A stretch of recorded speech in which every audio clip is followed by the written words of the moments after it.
All right, so we're back with another session with the DJs, the producers behind the music that we love. Today we have Mojo, one of the best producers in the business.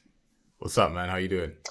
Hey, bro. Thanks for having me, man. I'm good. I'm good. What about you? Good, man. Thank you for taking the time, man. I really appreciate, you have a busy schedule. Summer's coming up, right, here in the West, Exactly. so everyone's trying to sort themselves out and schedule things in. So where are you right now? Right now, I'm in my apartment in my hometown in Nice, in south of France, where I'm like not a lot quite this year, because I was like Yeah. moving a lot. So it's cool. Took some time off. I was actually in holidays, and now I'm back a bit in the studio at home, fixing something for the year. And we'll see. Awesome, mate. And I appreciate you wearing the Arsenal shirt. It's for you, bro. It's for you. It's for you. Dude. Yeah, yeah. Hopefully this year we can raise the trophy, man. And yeah, not sure what's Exactly, gonna they deserve happen, but it. we'll see. But they deserve They it, deserve it, I so know. let's go. Let's see. And yeah, tell the viewers, tell the listeners, what's your team? Is it a French team or what's your football team? My football team is Nice, my hometown, where I'm born and raised. Because my dad used to bring me to the stadium when I was young and stuff, so I grew up like that. And also from my family Yeah. side, I'm supporting Napoli, which is a quite cool team in Italy, and Yeah. Arsenal as a third one. So yeah, kind of the same taste of team with a strong heart. Exactly.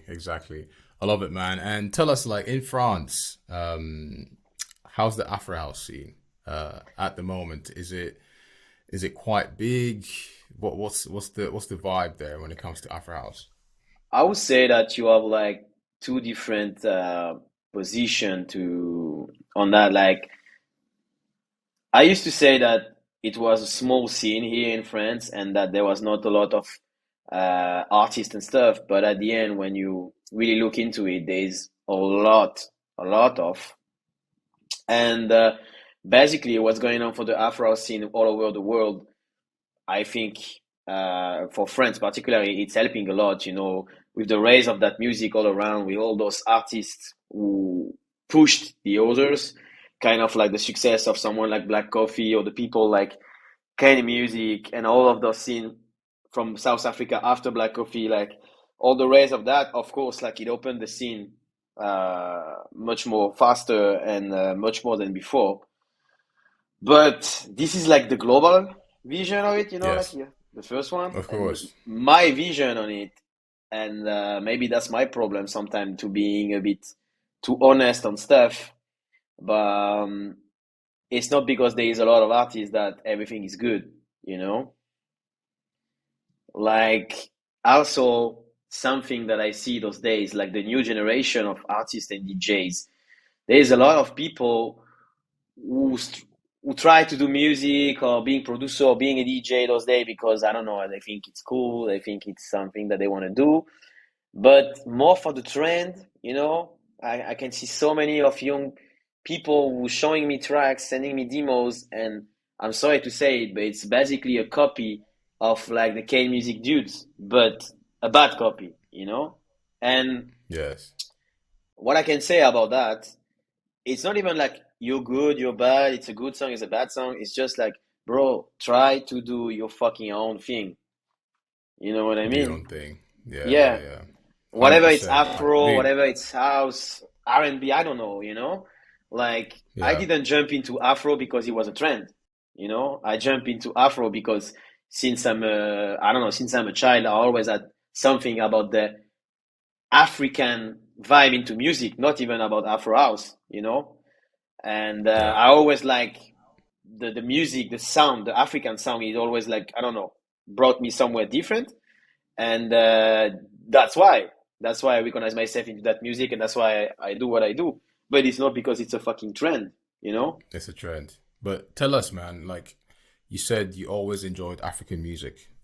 What exposed you to African music? Like, was it your friends? Was it just like Nice where you live? Like, yeah. First of all, like when I was young, I grew up with hip hop, you know, and a lot of guy in the hip hop was either coming from Africa or have some African roots, also into the music, whatever it was French rap or US rap or whatever, there is always that. And really, really young, I started to get interested by something totally different, but it was Afro Yeah. boogie, you know, the Afro disco, the Afro boogie coming Okay. from, Yes. Yes. I don't know, Yes. Yes. Senegal, Ghana, Cameroon, Nigeria, like, Nigerian. Yeah. Yeah. yeah, Yeah. it's an insane style of music that even when I was like a teenager, that I was finding some old tracks on LimeWire, or I forgot what was the Yeah, website at yeah, I that remember time. that. I remember that website. Yeah, great Naps, website. yeah, Napster and all. Napster, Yeah, Emu, yeah. and you know the shit. Yes, sir.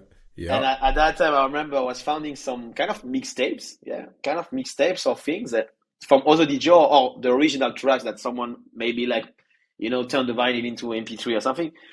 And I don't know, this Afro boogie vibe, I always loved it. And I started from that. And slowly by slowly, I got interested into the soulful coming from South Yes. Africa before the Afro, the soulful. And the soulful for me was the fucking best house music ever, you know? Like, I remember I was a young DJ and I was playing into like some bars and stuff. And even when people was like coming for requests, I was only playing like soulful stuff because I was thinking it's so Only sexy, playing. so groovy and stuff, you know? It is. Yeah, yeah. It's the best. Wow, man, it's impressive. And then from that to Afro House because it was connected, and so always been into that. And this is where I felt something was different, and also not only about that, I always think that the groove, the percussion codes coming from the African Yes. music, it's so much more groovy, you know? Yes. I don't know. It That's my always. I feeling think about it. it. No, no. I think it. The African sound always finds a way to connect to the soul, right, and the spirit of a human being. It just finds a Exactly. way to just like you know connect. And I was just gonna because when you were talking about African boogie, I was Yeah. looking at one of the tracks that you made with the Maya in 2020. I'm gonna butcher the Yeah. pronunciation. Je ne bois pas beaucoup, right? Bravo. Bravo. That track, I love that track, man. It's a funny That track track, is an man. amazing track. That track is an amazing track. Yeah, give us like a bit of a background into that track because I think that's one of your best tracks ever, man. It's a cool track. It's a funky track, you know, because it's coming from definitely that the Afro boogie vibe. And like, what to say? Like, this is the kind of track that I did, or for that one we did with the Maya and my other friend Arthur, who is like my brother. We produced together since like years and years. And basically, man, I think it was during COVID, if I'm right. I think so. Hmm. Yeah, I think so. Yeah, yeah. Or beginning Just of when COVID or COVID something like that. started. Yeah, Yeah, yeah. It was like because summer, beginning of summer. Yeah, yeah. exactly, because there is I a remember this. connection. Because I remember we was playing like PlayStation Online with some friends at that time, and the Je ne bois pas beaucoup original track, we heard it playing GTA on the PlayStation. I remember like Yes. if it was Okay. I yesterday, see. like I was playing that stupid game with friends because everyone was stuck at home with the COVID Uh and huh. stuff. So we started that at the beginning. And I remember I was like driving a car in the game, then you can change the radios of the in the car, you know. And like from one radio, I found that the original sample, and I was like, dude, this is fucking cool, you know. I was like, Sick. Yeah, man. yeah, I was like, this is so cool. No, let's try to do something about it. So then I managed to get the original with some sample. We worked a bit into it, into the Ableton, moved it to like I don't know some added the bass line and that groove behind, and there we go. Like something came out, and it was so funky, man. Amazing, amazing. I think I'll tell you a story as well. I was playing in London Hmm. during COVID. So they had lifted some restrictions so you could like, obviously play and you couldn't dance. You could only like sit down and eat and have your drinks. Oh But I yeah, was DJing at this bar. I put this track on, everyone's like standing up, dancing, and like coming up to me and being like, "What's this track, man? This reminds me of like Burning Man." Dude, people were going crazy listening to this track, bro. that's so Amazing, cool. amazing work. Yeah, dude. Sick track that one.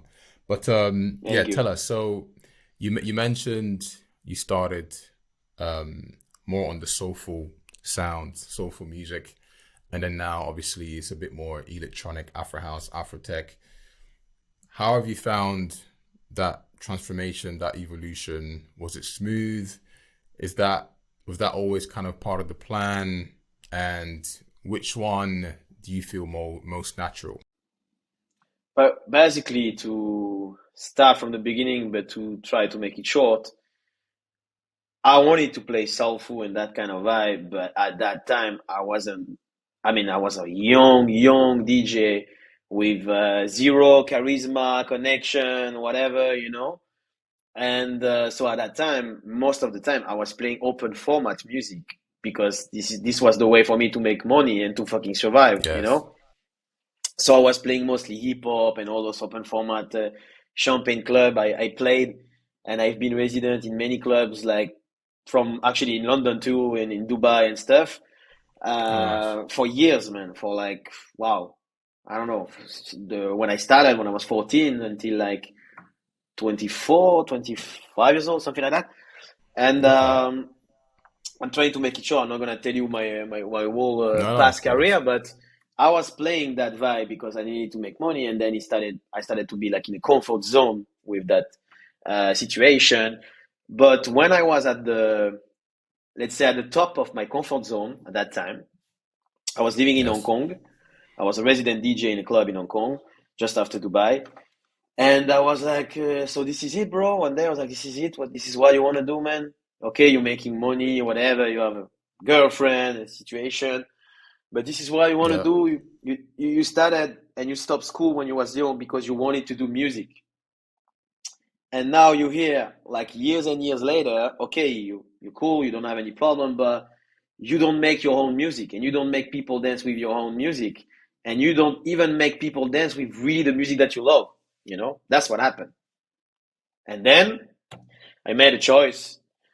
Like, okay, it's gonna be difficult at the beginning because I wanna stop totally to be like an open format DJ and stuff, change the name and create this Mojo project, you know, from zero. But I was already playing more house and stuff, but you know, you got the thing. And so I choose to stop totally what I was doing before. I lost a lot of money and stuff. I kind of like started back from zero, kind of, you know. From scratch. Yeah, yeah, of Yeah. course. And And on it, what year was this? I was sorry, we're gonna ask what year was this and how old were you? 2018, 2019, something like Okay. that. Yeah, around that. Like not so long before COVID, by the way. Yeah, a couple of years. Yeah, of course. Yeah, yeah, 2018 exactly. Yeah, it was that the change. Wow.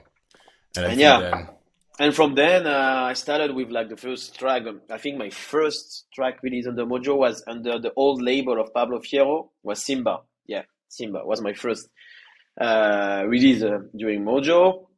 At the beginning, we was two guys because I had a friend. We was friends since a long time ago. His name is Baron. He's still a DJ producer too. Like he's doing like cool stuff actually. And at the time, we was like really close friend. And he said like, bro, I love the project that you're starting. Let's do it together. We did it together for a year and a half. We had some, let's say, different agreement on things and misunderstanding and stuff. So we cut the collaboration, and he went to his side, and I kept Mojo. That's why it was Mojo, then Mo and Joe, then back to Mojo. That's why. yeah, and sure. Yeah, Yeah. I love it, man. And yeah, And yeah, and from there, like I evolved my sound the way I don't know, the way I feel it, man. It's the kind of the same of what I told you earlier about the new generation DJ. But don't get me wrong, huh? There is also some really cool talent out there. Like that's why no, of course. any talent and any style should not be wasted. Like this is why I don't really like trends and stuff because people try to follow things because they think it's cool. Bro, if you're cool, you're cool by yourself, you know? I Yeah, mean, that's my kind of opinion. yeah, yeah. It's kind of like create your own lane, right? It's like don't try Exactly. and be a copycat. Just do your own thing. Like just figure Exactly. out what you're good at, and then just make create a platform, right, for yourself. Doing that. Exactly, bro. And that's why, like, today with the label that I have, Calamar Records, um, the artists that we both love and have appreciation for, like Boom Zappa, KG Zoo, FK Mesh, those kind of guys, Enunapa, Da Capo. First of all, they're not only friends, it's people who have definitely what you said before. For me, it's people who you recognize after like some seconds that it's them, you know.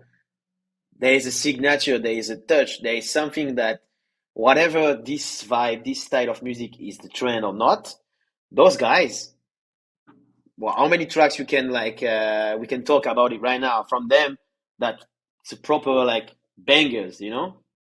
Oh yeah, absolutely, absolutely. Yeah, no, it's really true what you say. You know, if I look at Bun Chapper, I know after 2 seconds what a Bun Chapper track sounds like. Exactly, The right? same with the Capo, the same with Eno Napa is always electronic, always kind of a bit dark, right? With Yeah, Eno yeah, Napa, yeah. like you know immediately what the sound is. And I like what you said earlier. I think everyone now tries to imitate kind of music, right? Everybody wants to be like kind of music. All the new kids, all the new DJs, all the new producers trying to be like Exactly, kind of man. music. And bro, for me, And it makes it cheesy. It makes the thing beginning to be cheesy because everyone want to do it and stuff. And so, anyway, you know.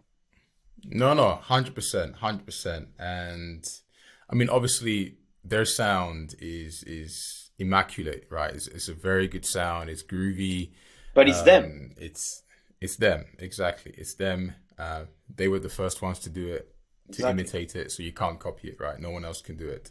No, exactly. Um, yeah, I was chatting with N Friends yesterday about this as well, and he also is recognizing that a lot of people are trying to copy what they're doing, which I guess it's gonna happen, right? When someone is doing so well Oh and so yeah, of course. successful, other people are gonna be like, if they're doing it and they're making money It's and being like in all the successful. businesses. It's like in all the businesses. Exactly, exactly, one But hundred me, percent. yeah, by me, I see it more in the way that I told you earlier. Like any talent should not be wasted. You know, like I'm sure everyone is good at something. So like just do your own thing. And I have a perfect example for you, bro. Like Yes. when I produced Desperado, at the Okay. beginning that my idea came about the trumpet on that track and stuff, because the story of that track is a bit funny too. Like there is a long story. Um, Everyone was kind of like, dude, like the trumpet, it's not the vibe, it's not really trendy right now, like it's not really the thing and stuff. But me, I was saying like, yeah, but that's the thing, like no one is doing it, so I think it's cool to do it now. And I don't know, it's vibey. There is a nasty vibe behind the track, and I think it's catchy.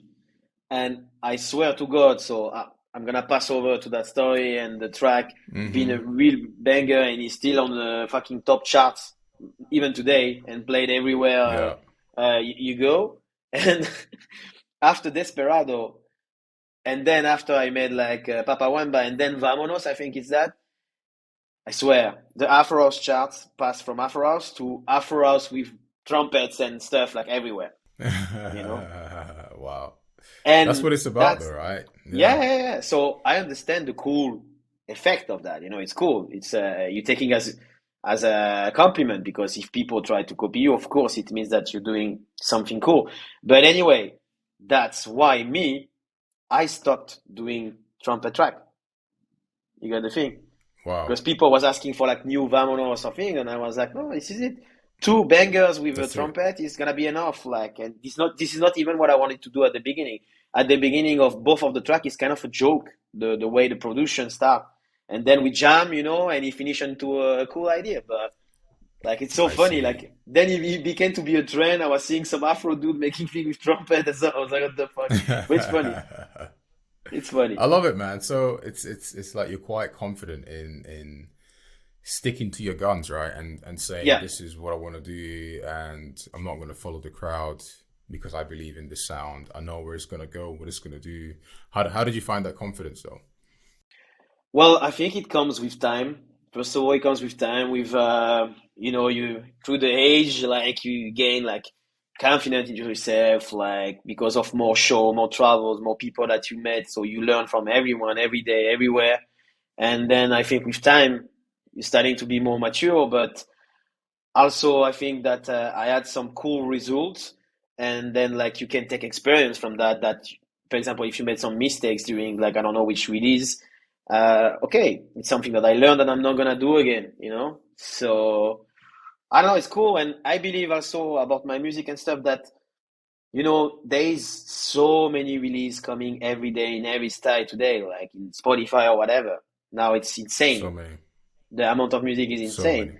So I believe that you're gonna find your people, your followers, whatever you call that, somewhere because there's so many people and so many music that just do. That's why I push with the thing that just do your own thing. What makes you happy gonna make someone happy for sure. You know? Find your niche. That's Yeah, that's a great advice because yeah, yeah, as you say, there's so much out there. Everybody can be successful, right? Because there's almost like you can provide a product to different types of people, right? yeah, exactly. Different people need different things, so what works for you will work for other people, and you can Yeah. create kind of your own audience and fan base. And I think you need also it's really important with the advice that you also need to find a balance, because I also said a lot of things to young producers who were asking me like for advice when we talk about that subject that we're talking right now. Also, that but you need to have a balance of like you finding your own niche, as you said, but you need to talk to everyone. Like your music need to talk to everyone. I hate when people telling me like, yeah, I don't care if anyone likes my music. This is what I want to do. I know it's a bit hard.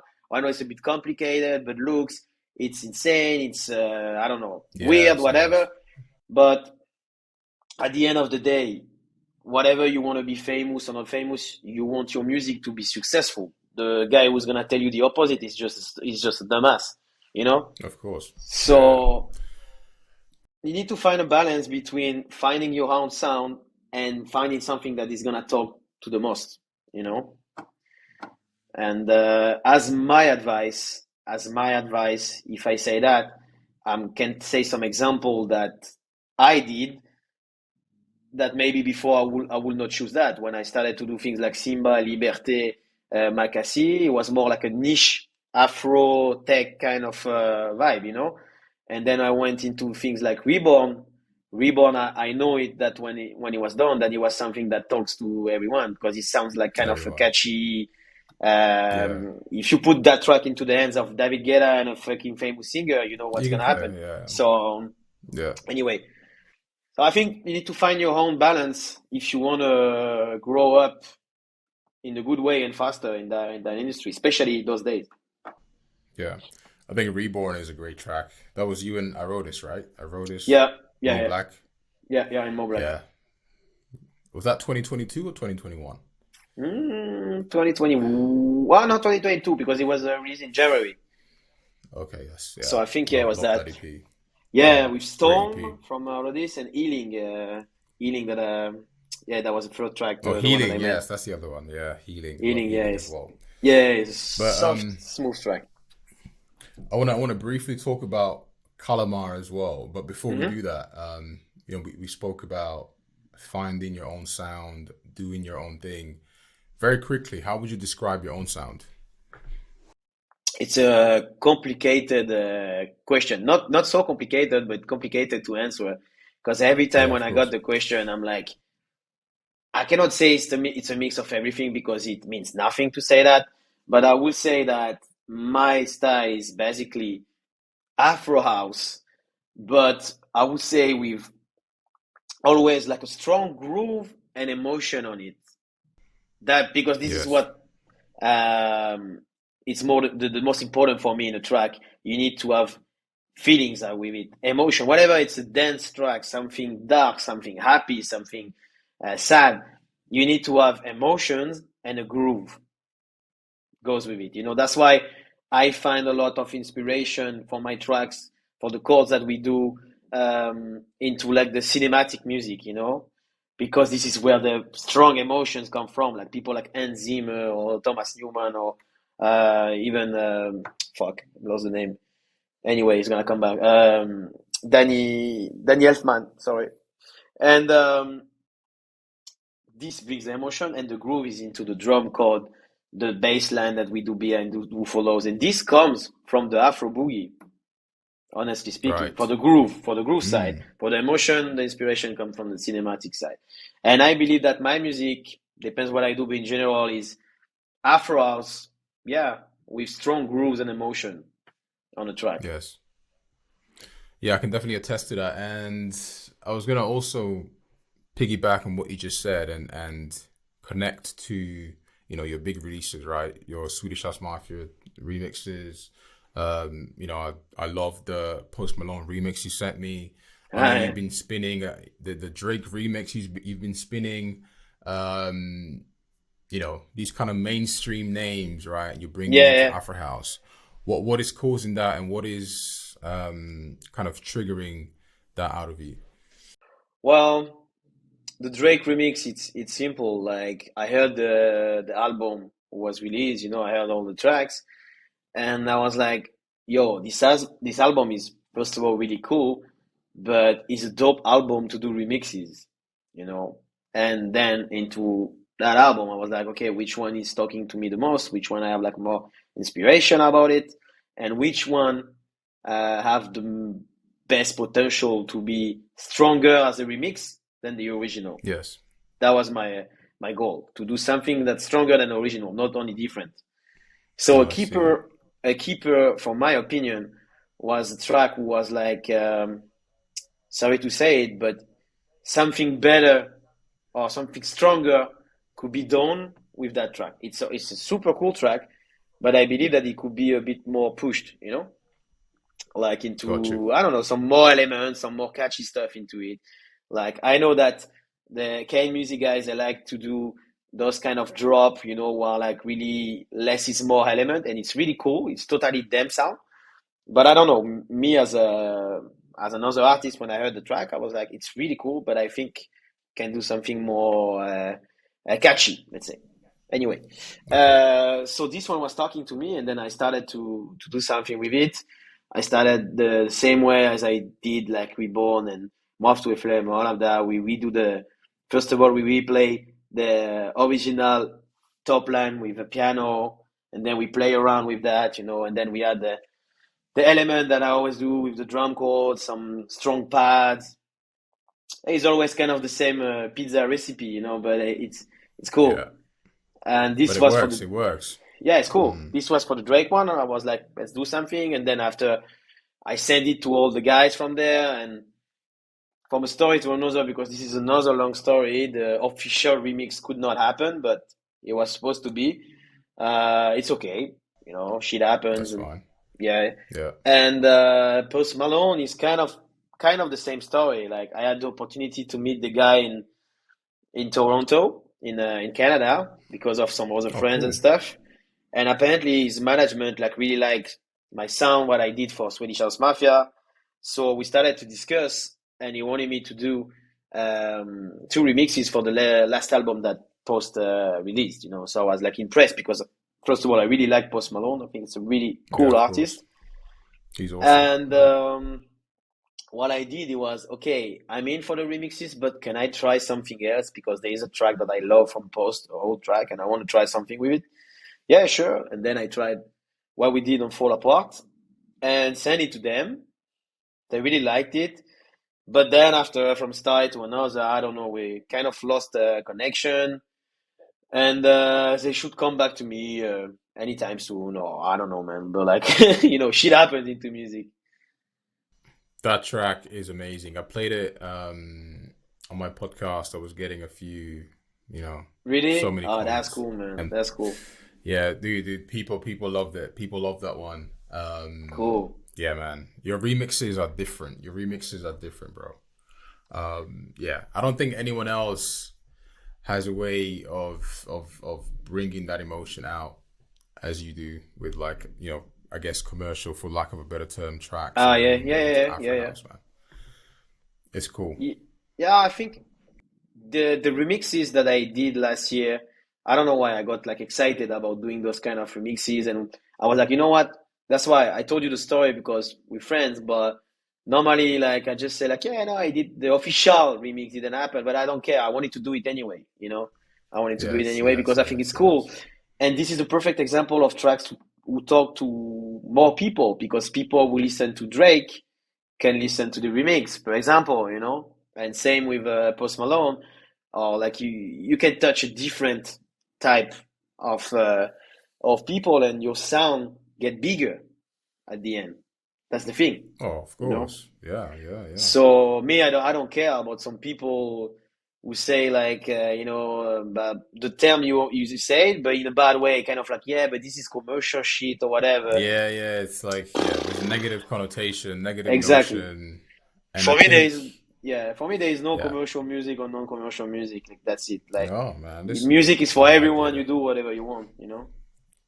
Yeah, well, I feel like we could have a whole conversation just about what is commercial, what is not Of commercial. exactly, Should you do commercial? But I feel like if it speaks to you and you want to do it, fuck everyone else, right? That's Ex- that's really how I feel. exactly. That's That, really that how I yeah, feel. yeah. That's the motto. It's Yeah, like definitely, man. Like, yeah, talk to the most, but just do whatever you want. You know.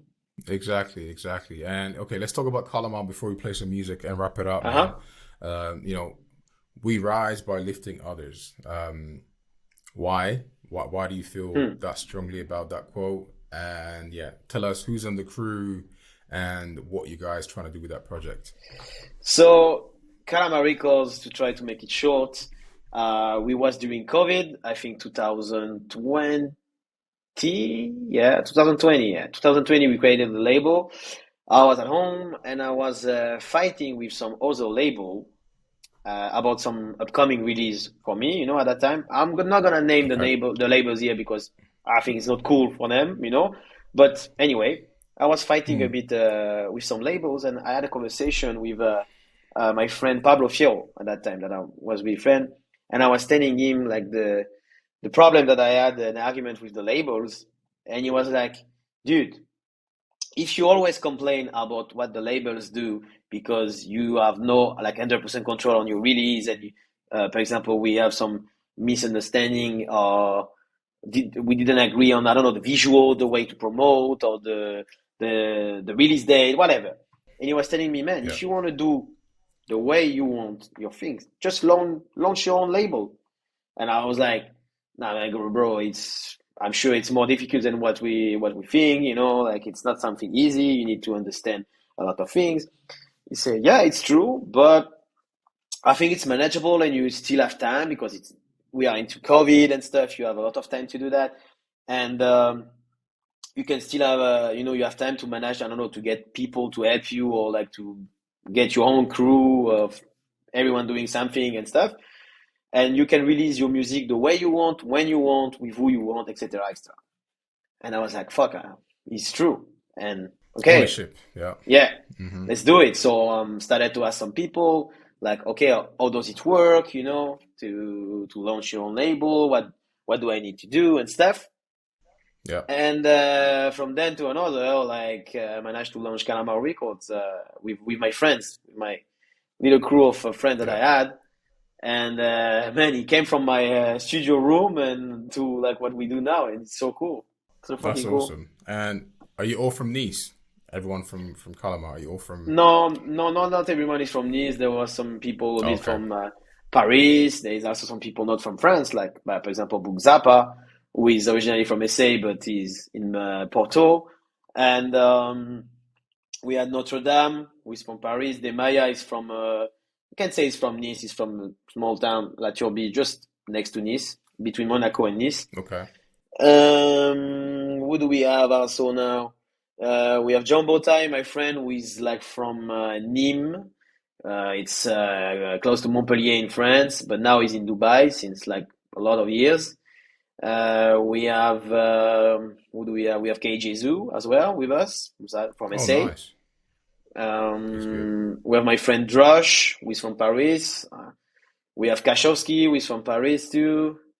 Fuck, I hope I don't forget anyone. That's a lot of names, man. That's a lot of names. But basically, we are like 5, 6.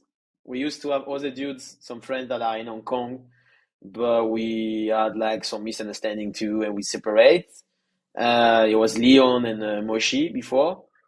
We had some release with them in the label before. And yeah, basically that's the quite crew. Like yeah, Kashowski, Demaya, Bugzapa, Jumbo Tai, KJ Zoo, Notre Dame, me, yeah, yeah. Yeah. And your last release was it Lotus? The last, Lotus, yeah. or was Lotus. Sick track, man. I'm sure the people watching this have already listened to Lotus. But now we're gonna play your collab with the Capo, right? Secret Oh, cool. ID. Before I press play, bro, can you just set the scene and give us a bit of an intro into how you guys connected and the theme of Uh, this track? Um, Da Capo, we're friends now since years because I don't even remember how we met, but we both love the sound that we do and stuff. I respect him a lot. For me, he's like a really great DJ. Like he should be much bigger than what he is, to be honest, for my opinion. He's a great DJ. Um, He's a great he's a DJ. great DJ, great producer. Like nothing bad to say, let's say. And he sent me some tracks. We exchanged a lot of music since a long time. And there was a version of that track that you're gonna play later, but a whole version like super raw, where only the Mm, idea of the break and the drop was cool, but still it was raw, you know. okay. And okay, I had the track and I start to try it last summer, and because I was like, no, but bro, this break and that drop, even if it's a bit raw, I'm sure if I do something like between my set in the middle of that, it's gonna be cool and people are gonna react to it, and that's what happened.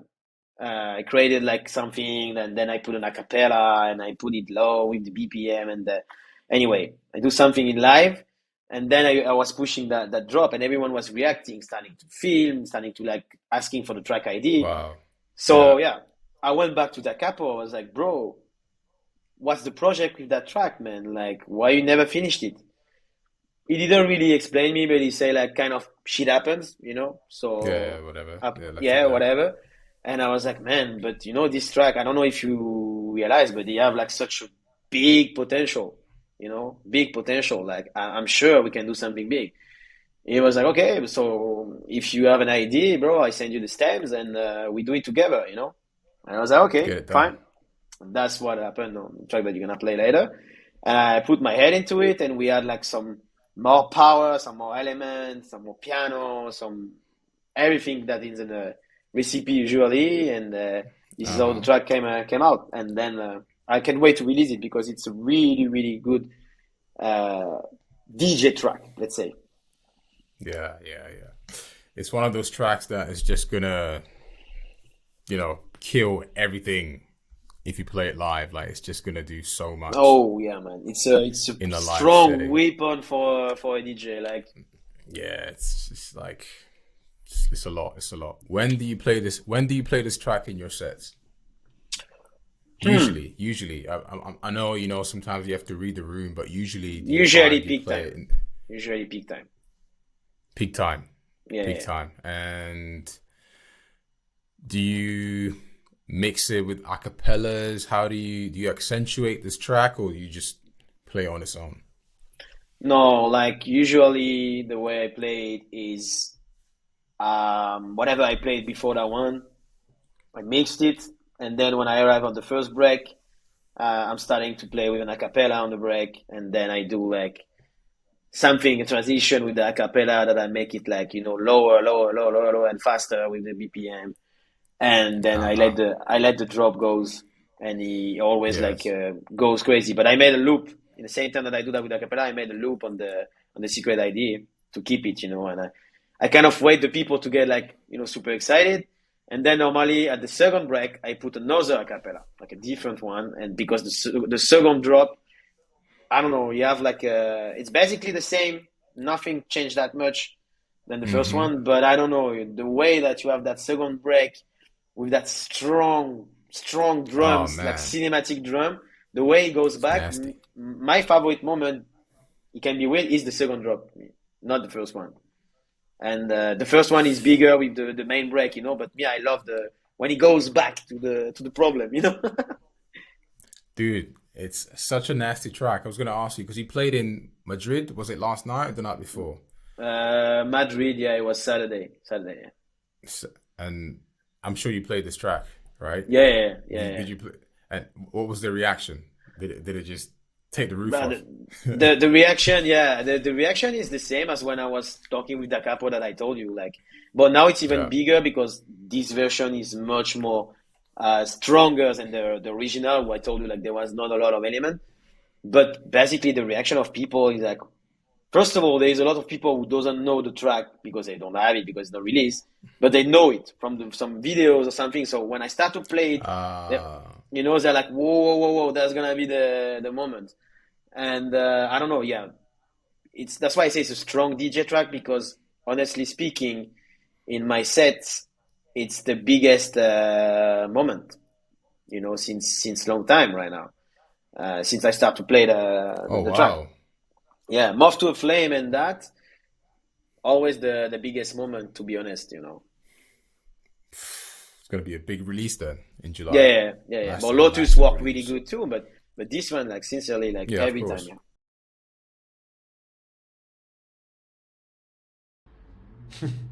Congrats again on that production, bro, and I appreciate you spending time with me to tell us man. about your story, your journey, what you're doing. Yeah, man. Is there anything you want to plug? Anything you want to say to end this conversation? Where can the people find you? The floor is yours. Well, first of all, thanks again for having me because it's really cool, man, and I appreciate what you do for the scene. You know, like for me, you're those kind of guys who are like important for the scene because you're doing a lot by passion, and this is really important. And I sincerely wish you the best because what you do is really cool, man. And yeah, keep it going because it's really cool. For sure, 100%, man.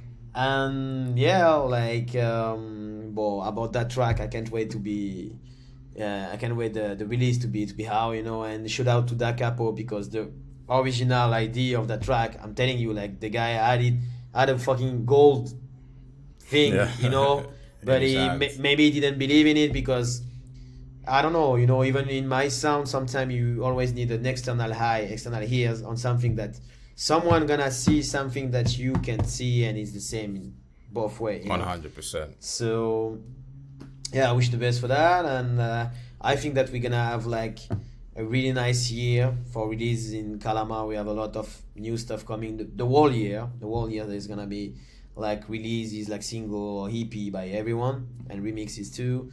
We're gonna have the radio show like with the sets on SoundCloud every month as usual since 2 years. We're gonna have some new guest guys and also the monthly podcast that we do on Spotify when we get interviewed. The two first one was in French, unfortunately, but the next ones are gonna be in English, and I think we should plan like an interview with you. It can be cool too, you know. Oh, for sure. Yeah, maybe live. Let me know where you're gonna be, and I'm gonna try and come over, man. For sure. Yeah. I need to check the schedule, but definitely we should do something like that. It's gonna be cool. And and for the rest, as you said, where we can find me, like basically, I think today all the infos are on Instagram. You know, you check everything, and yeah, it's gonna be a busy schedule. A busy summer. Sorry, starting from this Thursday. The holidays are over. It's good, man. You're making money. Hey, man. Thank you so much for taking the time, man.